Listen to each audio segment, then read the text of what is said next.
Elliot's heart thundered as he stumbled into the dimly lit loft, Theo's lips crashing against his with a hunger that burned away the San Francisco fog outside. One reckless night, fueled by cheap wine and unspoken tension, was about to unravel everything he thought he knew about love, trust, and the man he'd called his roommate for 6 months. By morning, their lives would be tangled in ways neither could escape, but the real storm was still coming. Elliot Parker, 25, had always been the cautious one. Raised in a small Oregon town where being openly gay meant whispers and sideways glances, he'd learned to keep his heart guarded. San Francisco was supposed to be his fresh start, a city where he could finally breathe, chase his dream of becoming a graphic novelist, and maybe, just maybe, find someone who saw him for who he was. He'd found a cheap room in a loft on Craigslist, splitting rent with Theo Caldwell, a 30-year-old freelance photographer with a disarming grin and a knack for making Elliot's carefully built walls crumble. Theo was everything Elliot wasn't: bold, charming, and effortlessly confident. His dark eyes held a spark that made Elliot feel alive, like he was teetering on the edge of something dangerous and beautiful. They'd been roommates for half a year, sharing late-night talks over takeout, laughing at Theo's terrible attempts at cooking, and ignoring the electric current that buzzed between them. But tonight, after a gallery opening where Theo's photos had stolen the show, the air was different. Charged. Irreversible. "You're staring again," Theo teased, his voice low as he poured another glass of Merlot, the bottle nearly empty on the counter. They were sprawled on the loft's worn leather couch, the city's skyline glittering through the floor-to-ceiling windows. Elliot's sketchbook lay abandoned on the coffee table, his latest drawing, a half-finished portrait of Theo, peeking out. "I'm not staring," Elliot lied, his cheeks flushing. He took a sip, the wine bitter and warm. "I'm just impressed. Your photos tonight were incredible." Theo's grin widened, but there was something softer in his eyes, something that made Elliot's pulse race. "You're not so bad yourself, artist. That sketch you showed me last week. It's haunting. You've got a gift." Elliot ducked his head and used to compliments that didn't come with a catch. "It's just a hobby." "It's more than that," Theo said, leaning closer. Their knees brushed, and Elliot's breath caught. "You see things, Elliot. Things most people miss. Like how you looked at me tonight." The room felt smaller, the air heavier. Elliot's mind screamed to change the subject, to retreat to the safety of their usual banter, but his body betrayed him. He stayed rooted, caught in Theo's gaze. "What do you mean?" he asked, voice barely above a whisper. Theo set his glass down, his hand grazing Elliot's as he did. "You look at me like I'm more than just the guy who forgets to do the dishes. Like I matter." "You do," Elliot said before he could stop himself. The words hung between them, raw and unguarded. For a moment, neither moved. Then Theo's hand was on Elliot's cheek, warm and steady, and before Elliot could overthink it, their lips met. The kiss was fire and desperation, a collision of months of unspoken want. Elliot's hands found Theo's shirt, tugging him closer, and Theo responded with a low groan that sent shivers down Elliot's spine. They stumbled toward Theo's room, laughter breaking through their kisses, clothes shed in a clumsy trail. The world outside the loft ceased to exist. It was just them, tangled in sheets, hearts pounding, chasing a moment they both knew could change everything. Morning came too soon. Elliot woke to the soft hum of the city and Theo's arm draped across his chest. Panic hit first. Had they just ruined everything? But Theo stirred, his sleepy smile disarming Elliot's fears. "Morning, stranger," Theo murmured, kissing Elliot's shoulder. "No regrets, right?" Elliot hesitated, then shook his head. No regrets. But even as he said it, doubt crept in. Theo was a whirlwind, a man who thrived on spontaneity. Elliot was the opposite, always planning, always afraid of falling too fast. Could this work? Could they be more than a one-night stand? Over the next few weeks, the loft became a sanctuary. They cooked breakfast together, Theo burning the toast while Elliot laughed. They stayed up late, Elliot sketching while Theo edited photos, their legs tangled under a shared blanket. It was easy, almost too easy, to fall into a rhythm. Theo's touch became familiar, his laughter a constant in Elliot's days. When Theo asked Elliot to move into his room officially, it felt like the most natural thing in the world. But cracks began to show. Theo was evasive about his past, brushing off questions about his family with a charming deflection. Just boring rich folks, he'd say, changing the subject. Elliot didn't push, too caught up in the warmth of their new relationship. He didn't notice the expensive watch Theo wore only once, or the way his phone buzzed with calls he never answered. He didn't question why Theo, a freelancer, could afford a loft with a view most San Franciscans only dreamed of. One night, 3 months after that first kiss, everything changed. They were at a rooftop bar, celebrating Elliot's first published comic strip in a local magazine. Theo raised a glass, his eyes shining with pride. To you, Elliot Parker, the guy who's going to take over the world one drawing at a time. Elliot laughed, clinking his glass against Theo's. And to you, for putting up with my late-night sketching. Theo's smile faltered, just for a second, as his phone buzzed again. He silenced it, but not before Elliot caught a glimpse of the caller ID. Dad. Theo never talked about his father, only mentioning once that they were estranged. Elliot let it go, but the seed of curiosity was planted. Later that night, back at the loft, Elliot couldn't sleep. Theo was out, shooting a late-night project, and the quiet felt oppressive.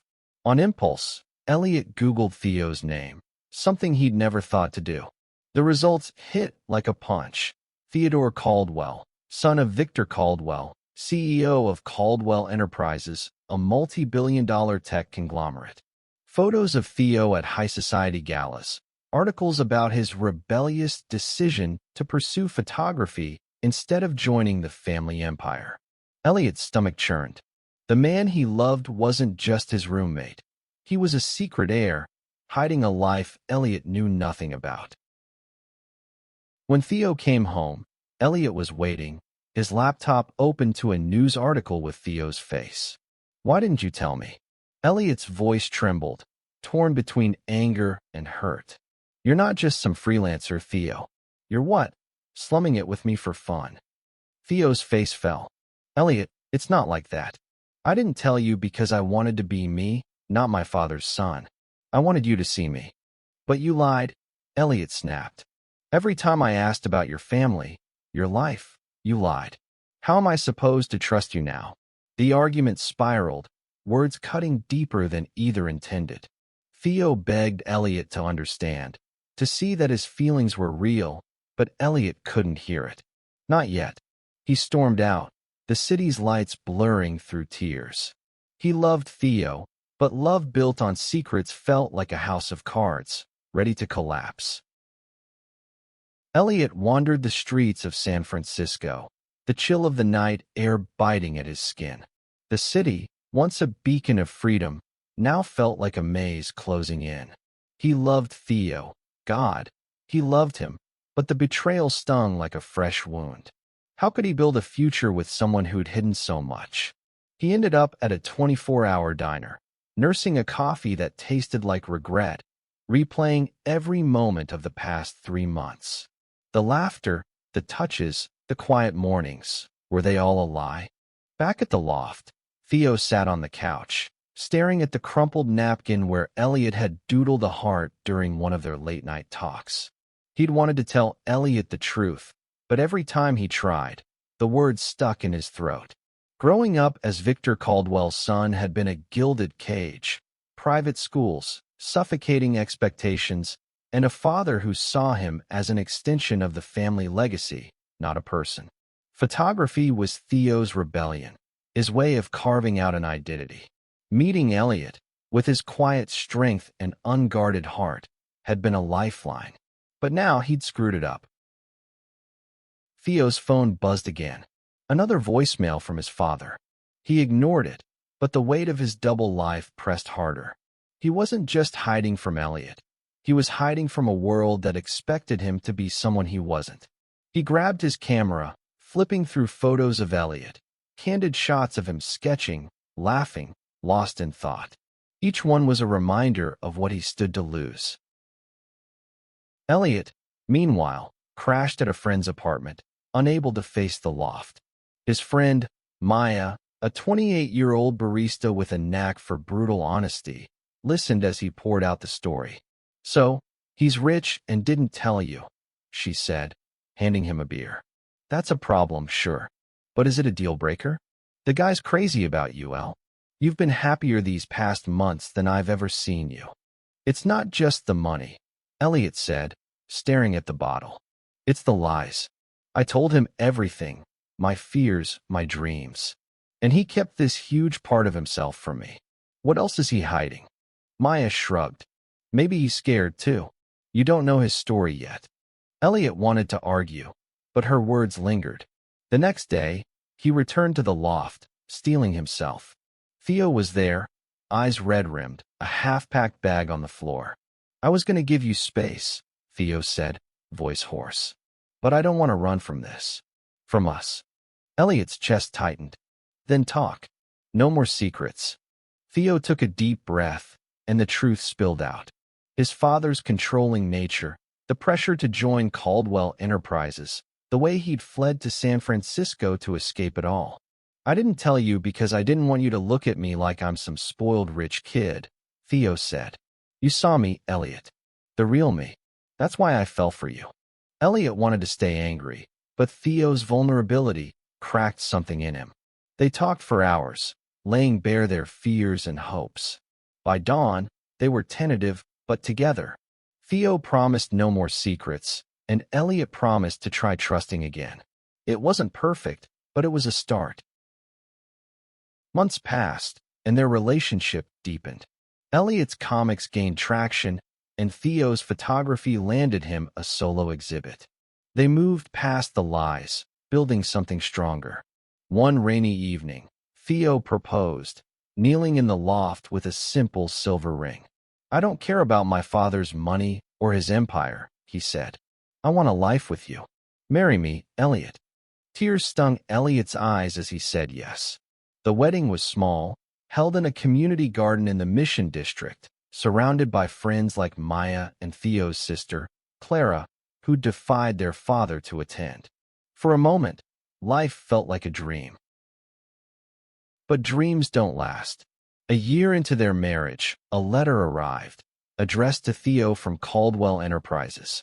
Elliot watched as Theo's face paled, reading it. "My father's sick," Theo said quietly. "He wants to see me. In New York." Elliot squeezed his hand. "We'll go together." New York was a different world. The Caldwell mansion loomed over the Hudson, all glass and steel, a stark contrast to their cozy loft.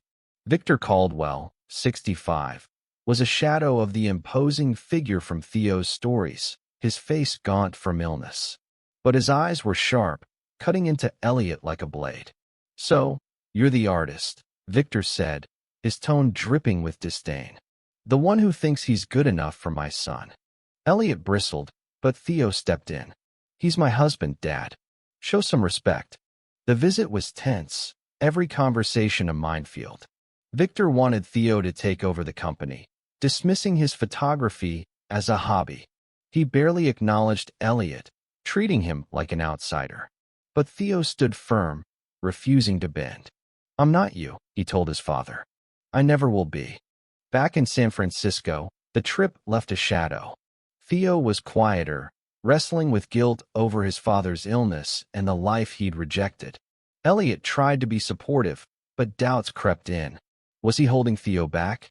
Could their marriage survive the weight of a legacy Theo couldn't fully escape? One night, Theo came home with a folder, his hands trembling. "My father's offering me a role at the company," he said. "Not CEO, but something big. He says it's my duty." Elliot's heart sank. "What do you want?" Theo looked at him, eyes searching. I want you, but I don't know if I can keep running from who I am. The words hung heavy, a crack in the foundation they'd built.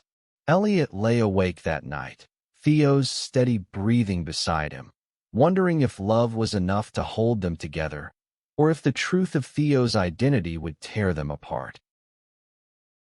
The San Francisco fog rolled in, mirroring the haze in Elliot's mind. Theo's confession about the job offer had opened a chasm between them, one neither knew how to bridge. Every touch, every shared glance, carried the weight of an unspoken question. Could they outrun Theo's past, or would it claim him? Elliot threw himself into his work, his comics growing darker, more introspective. His latest series, about a man torn between two worlds, was a hit, but it felt like a confession he couldn't voice aloud. Theo, meanwhile, was distant, spending hours on calls with his sister, Clara, or staring at the folder from Caldwell Enterprises. The loft, once their haven, felt like a stage for a play neither had rehearsed.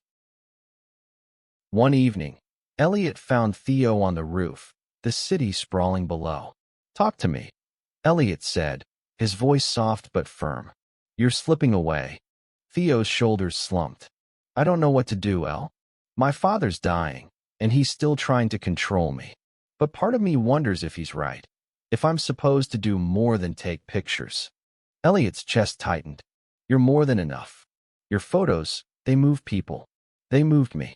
Don't let him make you feel small. Theo's eyes glistened, but he didn't respond. Instead, he pulled Elliot into a kiss, desperate and fleeting, like he was trying to hold on to something slipping through his fingers. They made love that night, but it felt different, less like a celebration and more like a goodbye. Weeks later, Theo made a decision. I'm going to New York, he said, his voice steady but his eyes avoiding Elliot's. Just for a month. To see my father, to figure this out. I'm not taking the job, not yet, but I need to face him. Elliot nodded, swallowing the lump in his throat. I'll be here, he said, but the words felt hollow. He watched Theo pack, each item a reminder of the life they'd built. When Theo left for the airport, Elliot didn't go with him. He couldn't bear the thought of watching him walk away. The months stretched on, each day heavier than the last. Theo called, but the conversations were strained, filled with updates about his father's health and vague promises to return soon. Elliot filled the silence with his art, but the loft felt empty without Theo's laughter, his warmth. Maya tried to cheer him up, dragging him to art shows and dive bars, but nothing eased the ache. Then came the email. It was from Clara, Theo's sister, brief and apologetic. Theo's staying longer. Dad's worse than we thought. I'm sorry, Elliot. Attached was a photo of Theo at a Caldwell Enterprises gala, polished in a suit, shaking hands with executives. He looked like a stranger. Elliot's world tilted. He scrolled through X, searching for any mention of Theo, and found a post from a business account. Theodore Caldwell steps up as interim VP at Caldwell Enterprises. A new era begins. The words cut deeper than any lie. Theo hadn't just stayed. He'd stepped into the life he'd sworn to reject. Elliot didn't call. Instead, he packed a bag and left for Oregon, needing the familiarity of home to ground him. His parents, still uneasy about his sexuality but trying to understand, welcomed him with quiet warmth. He spent days walking the woods, sketching the trees, trying to make sense of the hurt. Had Theo ever meant to stay? Was their marriage just a detour from his real path? Back in New York, Theo was drowning. The corporate world was a labyrinth of expectations, every meeting a reminder of his father's shadow. He missed Elliot with an ache that made it hard to breathe, but guilt kept him silent. He'd taken the VP role to appease his father, hoping it would buy him time to return to San Francisco. But each day pulled him deeper into a life he didn't want. Clara saw it first. You're miserable, she said one night, pouring him a whiskey in their father's empty office. You love him, Theo. Why are you here? Because I owe Dad something, Theo snapped. He's dying, Clara. I can't just walk away. You're not walking away from him, she said. You're walking away from yourself. And Elliot. Theo stared at the glass, her words echoing Elliot's. He'd been running from his father's legacy, but in trying to face it, he'd lost the one thing that mattered. He booked a flight to San Francisco that night, heart pounding with a mix of fear and hope. Elliot was back in the loft when Theo arrived, unannounced, suitcase in hand. The sight of him, tired, vulnerable, but still Theo, broke something in Elliot. "Why are you here?" he asked, voice raw. "I made a mistake," Theo said, stepping closer. "I thought I could be what my father wanted, but I can't. I want you, Elliot. I want us. I'm done running." Elliot wanted to believe him, but trust was fragile. "You left," he said. "You chose that life over me." "I didn't," Theo insisted, his voice breaking. "I was trying to fix things, to be the son he wanted so I could be free. But I'm not free without you." They stood there, inches apart, the weight of their choices heavy between them. Elliot's heart screamed to reach out, but his mind held back. Could he forgive? Could they rebuild? The loft was silent, save for the hum of the city outside. Elliot looked at Theo, standing there with his suitcase, eyes pleading for a chance. Every fiber of Elliot wanted to pull him close, to erase the months of distance, but the hurt was a wall he couldn't climb. Not yet. "I need time," Elliot said finally, his voice steady despite the storm inside. "You broke something, Theo. I don't know if we can fix it." Theo nodded, his face crumpling but resolute. "I'll wait, however long it takes." The next weeks were a delicate dance. Theo moved back into the loft, sleeping on the couch, giving Elliot space. They tiptoed around each other, sharing coffee in the mornings, their conversations polite but strained. Elliot poured his confusion into his comics, his panels filled with fractured hearts and shadowed figures. Theo, meanwhile, quit Caldwell Enterprises, sending a resignation letter that sparked a furious call from his father. He didn't answer. "Because you're my home," Theo said simply. "I've been trying to capture that feeling since the day we met." Elliot's walls cracked. They talked, really talked, for the first time in months. Theo admitted his fear of failing Elliot, of being pulled back into a life he hated. Elliot confessed his own insecurities, the fear that he wasn't enough for someone like Theo. It was raw, messy, and healing. Slowly, they rebuilt. They went to therapy, learning to communicate past their defenses. Theo took on freelance projects, his passion reignited. Elliot's comics were picked up by a major publisher, his voice resonating with readers who saw themselves in his stories. They started small traditions, Sunday brunches, late-night walks by the bay, reclaiming the joy they'd lost. A year later, they renewed their vows, this time in a quiet ceremony on a cliff overlooking the Pacific. Maya was there, teasing them mercilessly, and Clara flew in, her presence a quiet defiance of their father's disapproval. Victor had passed months earlier, leaving Theo a letter that simply said, "Be happy." It was the closest he'd ever come to an apology. As the sun set, painting the sky in hues of pink and gold, Elliot and Theo stood hand in hand, their rings glinting. "I'm sorry I doubted us," Elliot whispered. "I'm sorry I gave you reason to," Theo replied, kissing him softly. "But we're here now." Their story wasn't perfect. There were still arguments, still moments of doubt. But they'd learned that love wasn't just the spark of a one-night stand or the rush of a proposal. It was the choice to stay, to fight, to build something real. They'd faced secrets, legacies, and their own fears, emerging stronger, not because they were flawless, but because they were honest. Elliot's latest comic, published that spring, told their story in veiled strokes. A tale of two men finding each other, losing their way, and choosing love over fear. The dedication read, "To Theo, my home." It became a beacon for others, a reminder that love, in all its messy glory, was worth fighting for. As they stood on that cliff, the ocean roaring below, Elliot realized the truth. Their one-night stand had been the start, not the story. The real story was the life they were building, day by day, choice by choice. And it was enough.